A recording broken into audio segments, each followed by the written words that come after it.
depan adalah masyarakat desa. Tapi kita lihat yang terjadi saat ini, itu hiruk pikuk tentang pilkada itu justru di pusaran kota.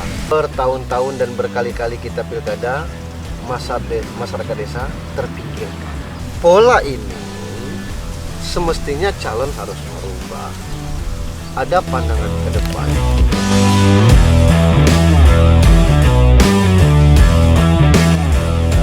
Selamat siang kawan-kawan, ketemu kembali dengan Akar, dan di siang hari ini kita akan berbincang santai dengan Gubernur Bengkulu tahun 2012-2015 Pak Junaidi Hamzah. Nah, kenapa kemudian kita akan mencoba untuk berbincang santai dengan Pak Junaidi ketika beliau masih menjabat Gubernur Bengkulu. Kami sering sekali berinteraksi untuk pekerjaan-pekerjaan pembelaan rakyat dengan beliau, dan menurut kami dia adalah contoh contoh pimpinan yang paling ideal. Juga beliau ini satu-satunya gubernur ya di Bengkulu yang pertama kali tentu saja bikin MOU dengan KPK soal mensupervisi dan koordinasi semua industri-industri pertambangan dan perkebunan di Bengkulu, dan hasilnya cukup positif. Tapi memang sayang ya, sistem politik yang plutokrasi yang masih berlangsung masif di Bengkulu itu kemudian mengorbankan beliau, karena memang dalam konteks politik hari ini misalnya kami berpendapat bahwa tidak ada tempat bagi orang baik dalam sistem politik yang sangat predatoris gitu ya, sehingga memang beliau pada akhirnya diponis gitu ya, itu gara-gara cuma tanda tangan di situ, dan kami menganggap itu sesuatu yang tidak bagus sekali untuk ini ya, untuk perpolitikan ke depan, sehingga memang ruang-ruang politik seperti apa yang beliau cita-citakan itu kemudian akhirnya putus. Dan hari ini kami tidak akan mempercakapkan itu, tapi kami mencoba untuk, dan itu sudah sepakat dengan beliau untuk mempercakapkan Bengkulu ini ke depan. Nah, Bengkulu ini di tahun ini ya akan melakukan proses pilkada ya Pak, ya. Pilkada gubernur dan wali kota. Nah, tentu kita akan minta pendapat beliau soal seperti apa seharusnya politik itu berjalan sehingga visi Bengkulu dan perubahan Bengkulu itu bisa tercapai. Akan ada pemilihan bupati gitu ya, dan gubernur. Nah, kira-kira seperti apa masyarakat itu sehingga bisa melahirkan pimpinan yang menurut kita ideal gitu. Ya.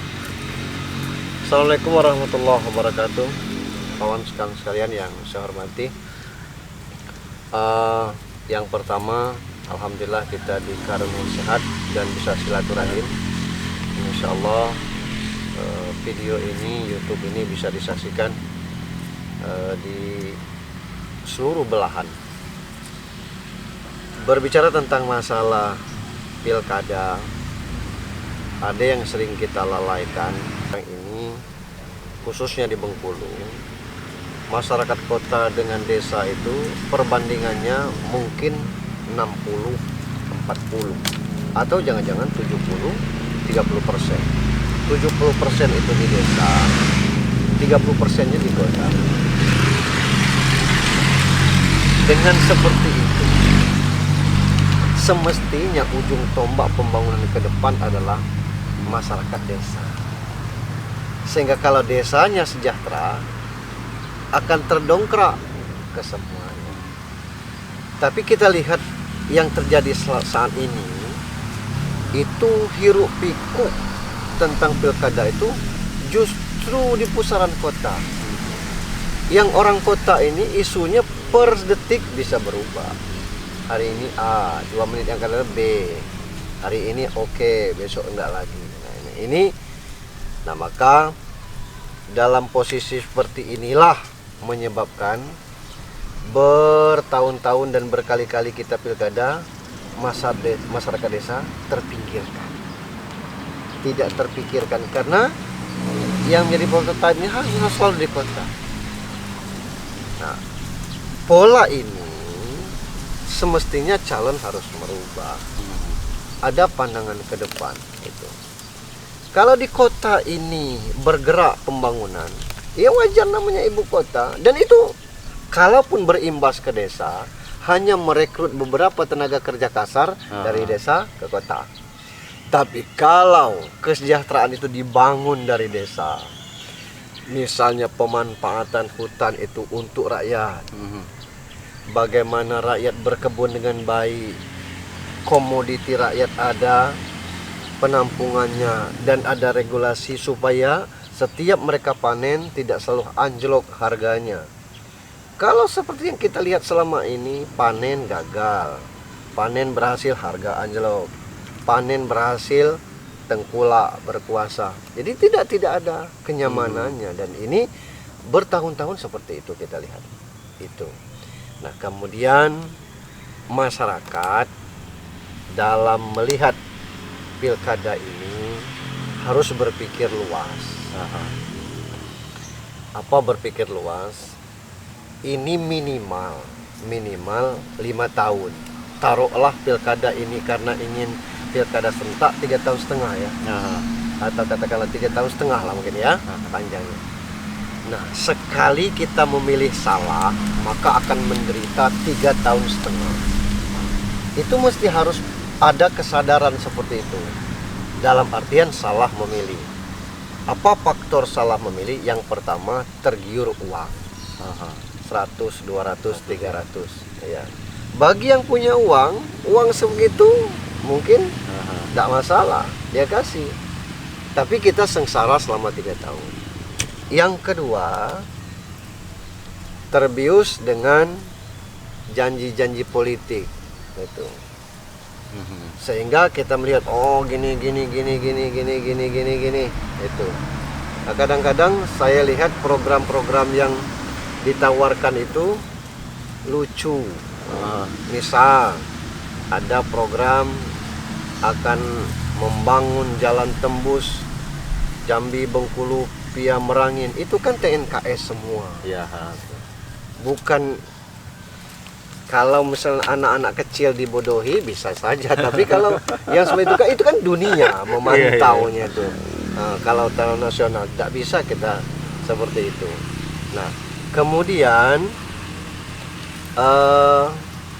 jangan kita melihat dari sisi hanya sesaat, dalam artian bahwa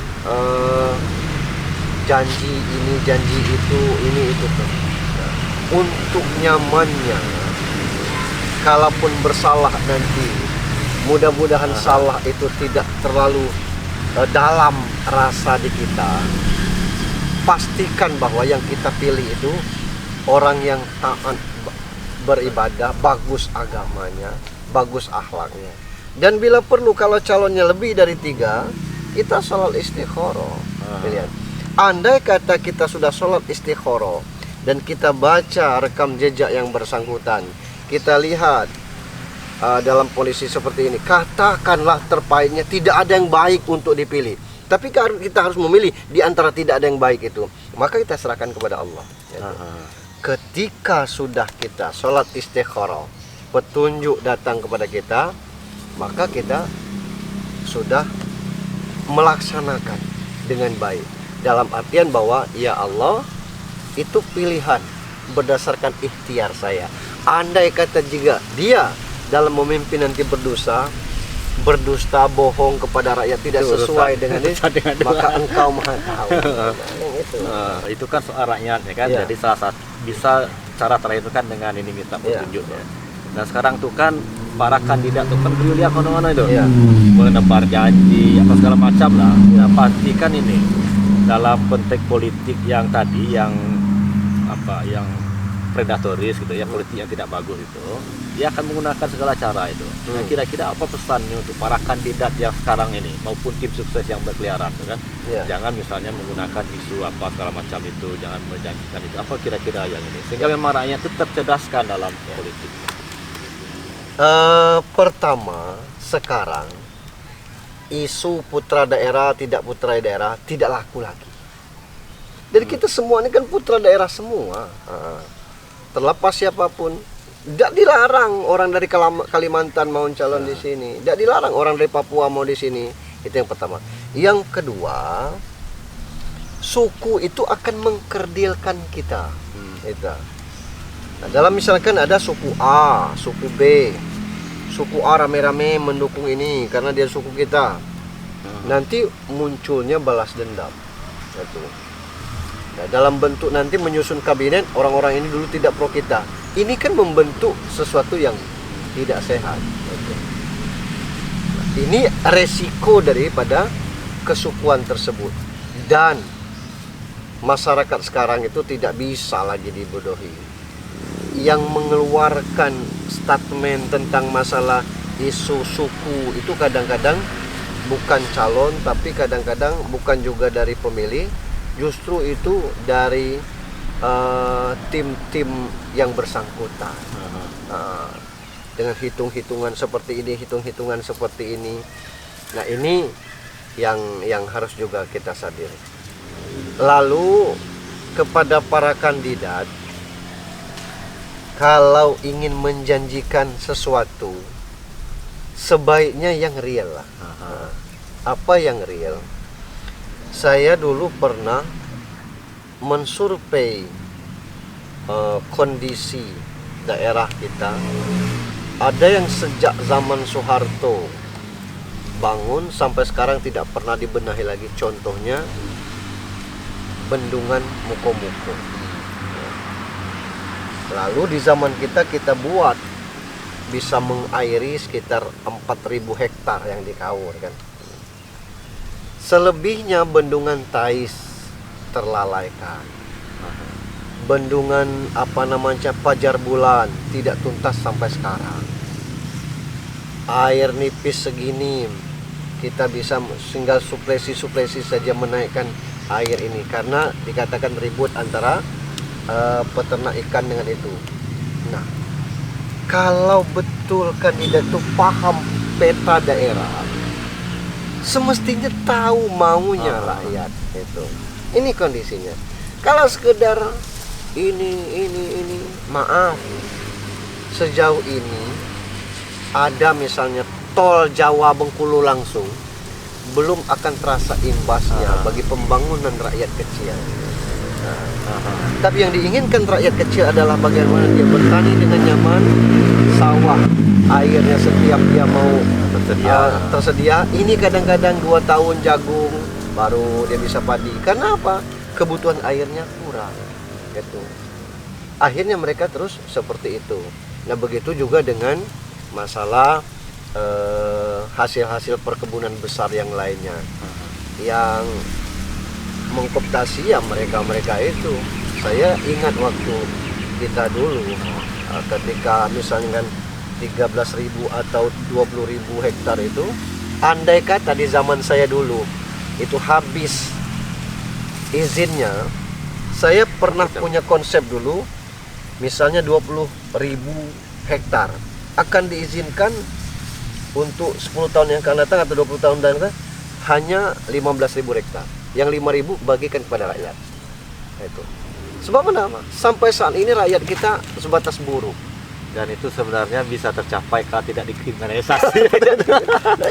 Yang kita sudah undang kawan-kawan dari pajak kan itu. Nah, ini makanya tidak keluar izin-izin perkebunan baru dan tambang batu bara. Sebab konsep kita walaupun belum ada undang-undangnya, silakan bongkar batu bara di suatu tempat dengan catatan berapa persen untuk rakyat. Apa 70-30? Kalau dapat debunya sekarang untuk apa gitu kan. Nah, itu konsepnya. Nah, ada yang menarik juga ini Pak Ustadz, soal kan ada beberapa kali kita pidato di Jakarta yang dengar. Pertama, kawan-kawan Pak Junaidi ini disebut sebagai gubernur yang ber-LSM dulu.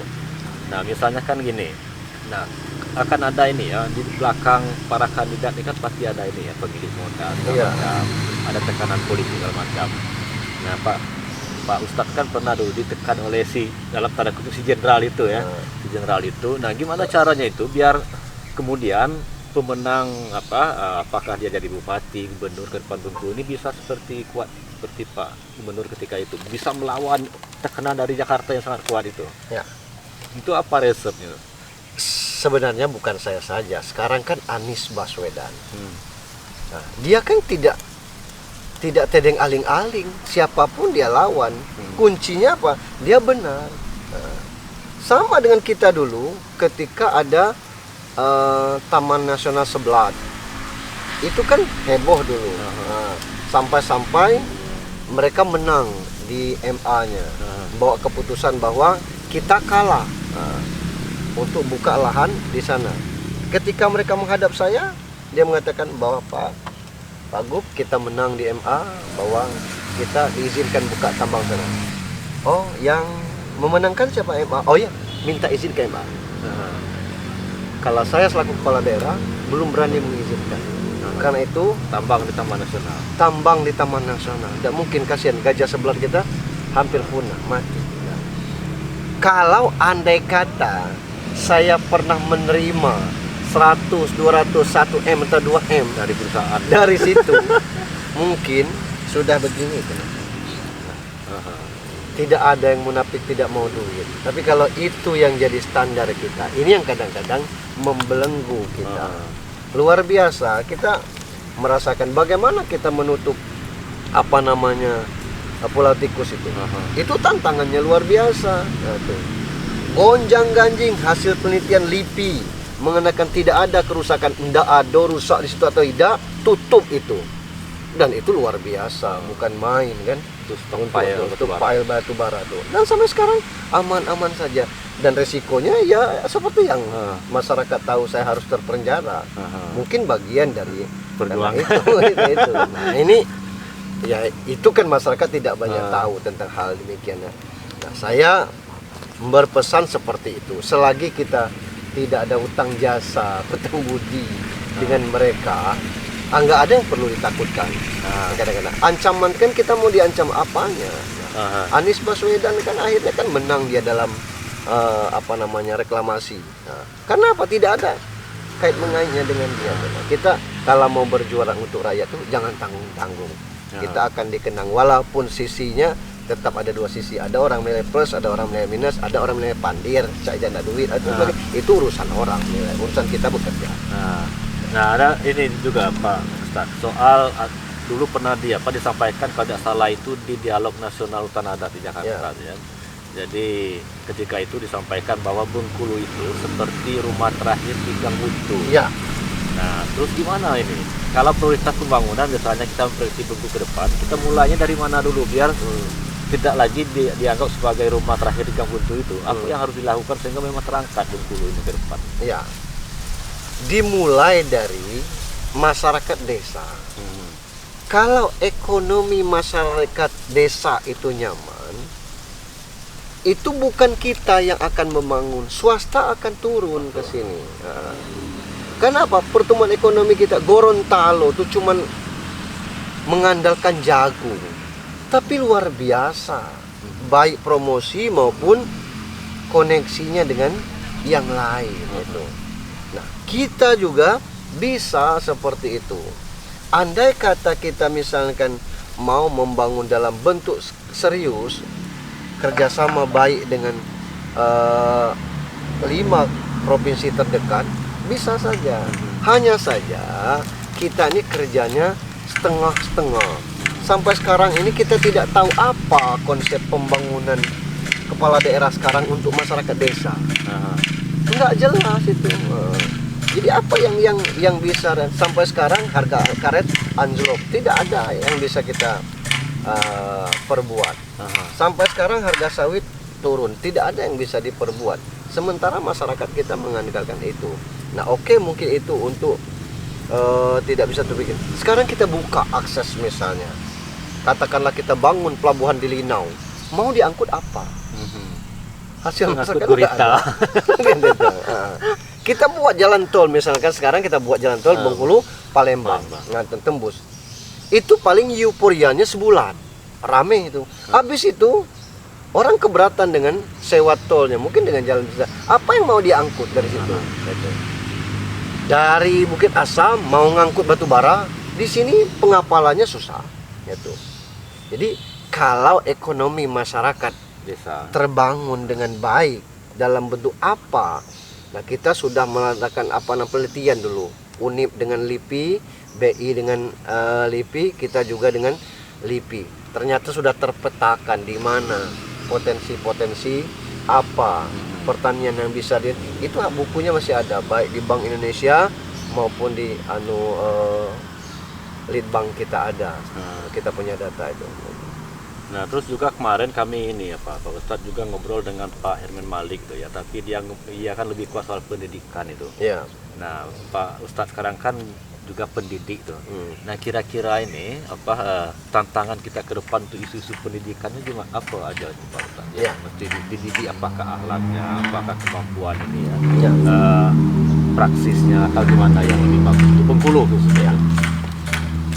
Saat sekarang ini kita sudah harus mengalihkan pemikiran anak dari berdasi kepada langit. Nah, Apa maksud? Allah menjanjikan dalam surat Ar-Rahman, ya ma'syaral jin wal ins in istata'tum an tanfuzu min aqtaris samawati wal fanfuzu la tanfuzu illa bisultan. Kalau bangsa jin dan manusia menguasai, sanggup menembus penjuru bumi dan langit, tembuskanlah. Mereka tidak akan sanggup kecuali dengan pengetahuan. Sekarang ini orang yang menguasai teknologi langit, mereka yang punya uang. Contohnya aplikasi Zoom. Sejak pandemi corona ini, mereka bisa mengumpulkan uang mencapai 66 triliun. Artinya, jangan lagi mencekok anak kita untuk kerja di DPR, kerja di PNS ini, tapi bangun jiwa entrepreneurnya. Kenapa harus malu bertani? Kenapa harus malu berkebun? Kenapa harus malu mengelola sesuatu dan sebagainya yang sifatnya itu baik gitu. Sekarang ini kita masih terpola berhasil anak itu kalau dia sudah punya seragam ASN atau PNS. Itu dikatakan orang tua berhasil. Nah, tapi suatu saat nanti orang sudah bosan dengan seperti itu. Nah, saat sekarang ini kita mulai melihat bahwa rekrut PNS setahun sekali belum tentu ada. Kemudian lembaga-lembaga yang lain juga demikian. Artinya kan sudah semakin kecil peluang. Nah, didik jiwa entrepreneur yang baik. Sekarang ini dunianya dunia online. Silahkan. Itu. Mau manual silahkan. Itu. Banyak kok. Dari 10 kata Nabi, 1 pegawai, 9 itu dari bidang yang lainnya. Nah, geluti yang di bidang yang lainnya. Nggak perlu kita malu, nggak perlu kita apa kata orang. Selagi kita masih hidup, bahkan kita udah mati pun orang masih mengomentari kita. Nah, yang perlu tuh kita punya komitmen diri kita sendiri. Jadi nggak usah kita mencetus seperti Pak Herman Malik kan, beliau bikin SMK kejuruan sifatnya kan, sehingga anak-anak punya skill. Dia tidak bergantung dengan orang tuanya, dia bisa bekerja sendiri. Menjahit sekarang ini setiap manusia butuh baju pakaian, atau membuat makanan sekarang ini asal bagus promo dan tidak mengandung bahan-bahan berbahaya, itu akan diminati orang. Itu apa saja sekarang ini bisa kita kerjakan, dan nyaris tidak ada yang tidak berharga saat ini. Itu kalau kita mau. Jangan kita berpikir bahwa saya tidak punya lahan. Sekarang bisa kita buat dengan bentuk yang seperti pot dan sebagainya. Jadi tidak ada alasan untuk itu. Yang harus kita rubah adalah mindset, pola pikir anak kita dari yang selama ingin PNS, ASN berubah kepada pemilik jiwa entrepreneurship yang bagus gitu. Demikian kawan-kawan percakapan santai kami dengan Pak Junaidi Hamzah, dan terima kasih Pak Junaidi Hamzah sudah berbagi banyak tentang Bengkulu, dan gimana kemudian Bengkulu itu bisa menyamai ya daerah-daerah di sekitaran Bengkulu, misalnya Palembang sudah sangat maju gitu ya. Semoga Bengkulu ke depan, terutama dalam ini ya momen politik ini, masyarakat bisa memilih pimpinan yang memang walaupun tidak ideal, tapi paling tidak menyamai rekam jejaknya Pak Junaidi Hamzah ketika jadi gubernur. Terima kasih dan sampai jumpa di channel akan selanjutnya. Assalamualaikum warahmatullahi wabarakatuh.